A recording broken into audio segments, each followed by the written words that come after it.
رمضان کا کبھی سوچا رمضان کا مطلب کیا ہے؟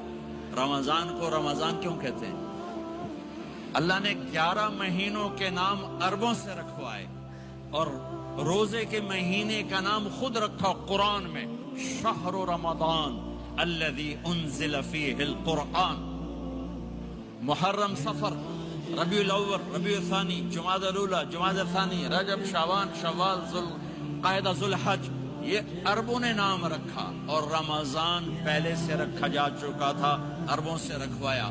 رمضان کے لفظ اور روزے میں کیا جوڑ ہے؟ رمضان کہتے ہیں جل جانا، جل جانا، جل جانا۔